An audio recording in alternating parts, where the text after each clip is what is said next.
नमस्कार दोस्तों, आज हम बात करने वाले हैं पर्यावरण संरक्षण 1986 के बारे में। इसमें कि 4 अध्याय हैं, 26 धाराएं हैं। 23 मई 1986 को राष्ट्रपति की मंजूरी मिल गई। 19 नवंबर 1986 को लागू हो गया। ब्रिटिश काल में अधिनियम 1927 में आया था। पर्यावरण संरक्षण से संबंधित विनिश्चय जून 1972 में स्टॉकहोम स्वीडन सम्मेलन में, जिसका कि भारत सदस्य हुआ। भोपाल गैस त्रासदी 1984 के सापेक्ष यह अधिनियम आया था। 2 में पर्यावरण की परिभाषा दी गई है। 2 में पर्यावरण प्रदूषक की परिभाषा। 2 में पर्यावरण प्रदूषण की परिभाषा।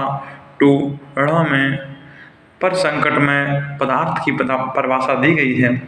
दोस्तों, बहुत इंपॉर्टेंट है। ये परिभाषाएं किस धारा में आती हैं, ये पूछ लिया जाता है। धारा 3, प्रदूषण नियंत्रण शक्ति केंद्र सरकार को है। इसके लिए नियम पुस्तिकाएं, संहिताएं या मार्गदर्शिकाएं तैयार करना व अन्य उचित कार्यवाही करना शामिल है।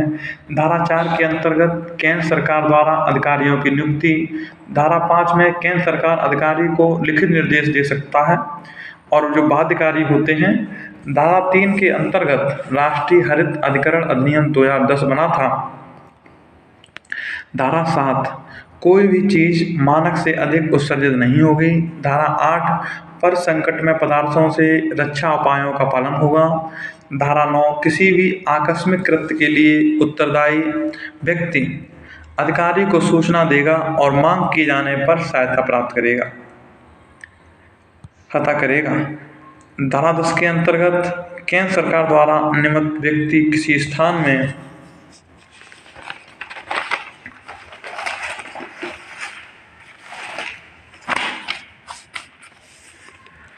प्रवेश और निरीक्षण कर सकता है। धारा 11, नमूना लेना। धारा 12, केंद्र सरकार द्वारा पर्यावरण प्रयोगशालाएं बनी जाएंगी। धारा 13, नमूना विश्लेषण सरकारी विश्लेषक होगा। धारा 14, सरकारी विश्लेषक रिपोर्ट। धारा 15, नियम उल्लंघन पर दंड है 5 वर्ष या 1 लाख रुपए। प्रथम असफलता पर 5,000 अतिरिक्त जुर्माना। 2 सिद्ध की तिथि से 1 वर्ष के भीतर असफलता है जारी रहने पर दंड 7 वर्ष हो जाएगा। धारा 16, कंपनियों द्वारा अपराध। धारा 17, सरकारी विभागों द्वारा अपराध। धारा 18, सद्भावपूर्वक की गई कार्रवाई। अपराध का संज्ञान केंद्र सरकार के अधिकारी के प्रवाद पर न्यायालय द्वारा लिया जाएगा। अन्य व्यक्ति द्वारा प्रवाद किए जाने की सूचना 60 दिन पूर्व देनी होगी। धारा 22 में सिविल न्यायालय अधिकारिता वर्जन है।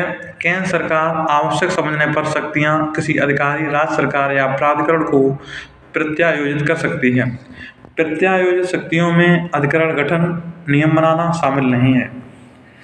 इसके नियम असंगत होते हुए अप्रभावी होंगे। केंद्र सरकार को नियम बनाने की शक्ति होगी। दोस्तों, आज के लिए बस इतना ही। यहीं पर यह अधिनियम समाप्त होता है। फिर मिलेंगे नए अधिनियम के साथ। जय हिंद, जय भारत।